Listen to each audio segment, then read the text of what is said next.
How you doing? Welcome to the Splice, our Oscar edition. I'm Chris Bellini, the Blue Jean critic. You know, when I wanted to put this show together, I needed to pick some very special people. Marcus Saxon, we've argued about movies. I don't even want to talk about how much we've argued. And Celeste, actually, we've argued about movies quite a lot too. So I figured it'd be a perfect duo. Because you're always wrong. Oh, sorry. There we go. We're arguing about discussions, who's right. I would say. We want to talk, of course, about the actors and the actresses and who we think to win, because this is one of the most exciting years I think we're going to have, because there's no clear-cut front-runner in a lot of the categories. But before we even get to that, I mean, to talk about the big issue, the controversy is diversity in the Academy Awards. I mean, we've heard the word boycott.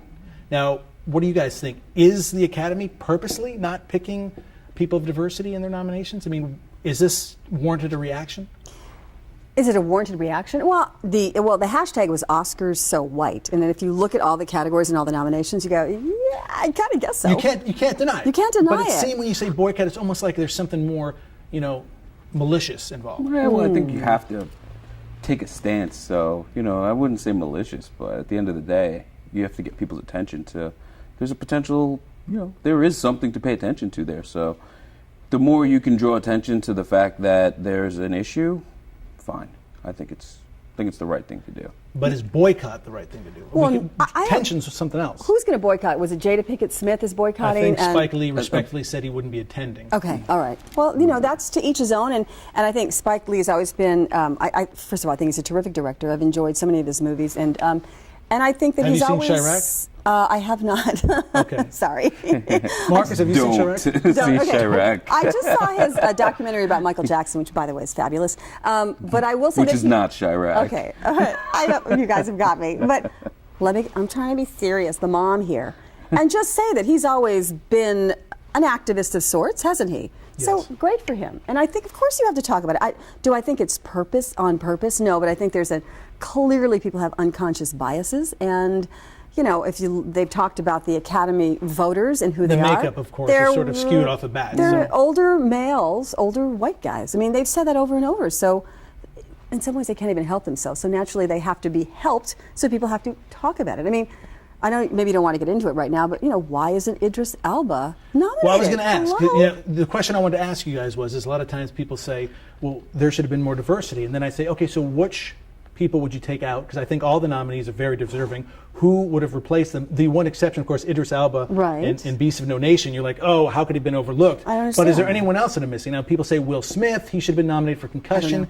I thought he did a great job. That film reminds me that he is not just that action star, that blockbuster guy, but was it Oscar worthy?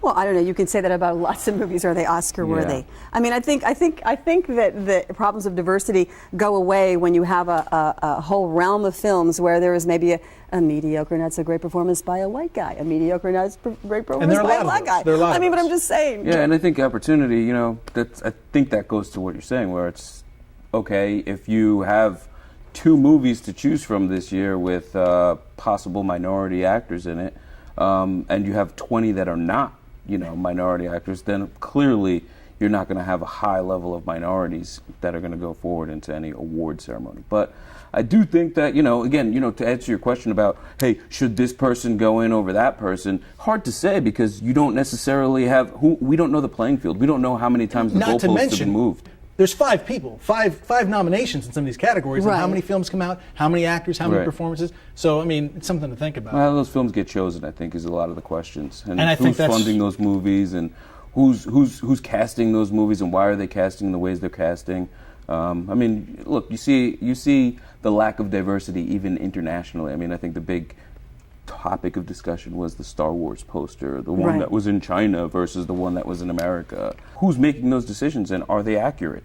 I don't know. Yeah, I mean, the global audience is a big part of the equation nowadays. It's like, does this global audience, will they accept this kind of diversity? I mean, that's probably some of what they think about when they produce. Isn't that crazy? And just to go back to last year, I mean, why wasn't David Oyelowo nominated? I mean, I just didn't even understand that for Selma. And I think that Selma is a great example of a movie that I saw it. I thought it was a really moving, tremendous film, and I think that it definitely had some legs. And then somebody began to talk about how Lyndon Johnson, someone in his administration, said that it wasn't quite accurate. And so it became sort of smeared, frankly. And there are lots of historical films that aren't that accurate. But I think once again, it's that notion that, well, it's a film of color. There's even like a woman in a movie. It's held to a slightly higher standard because it's something new, which I think is, therein lies the problem. Yeah, I would agree that there's definitely a different standard. Yeah, which is.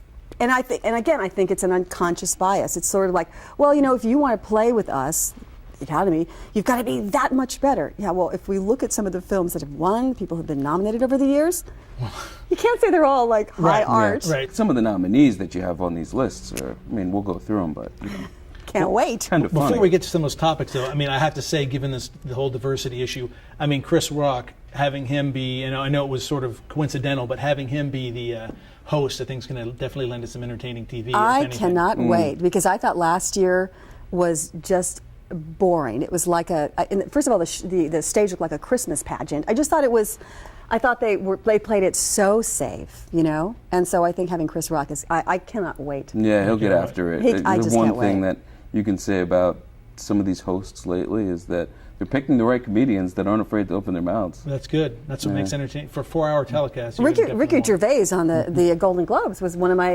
I thought he was tremendous. Did a good job. Not my favorite, but anyway, when we come back, let's talk about Best Supporting Actor, Best Supporting Actress, and see. There's going to be some definite conversation about that.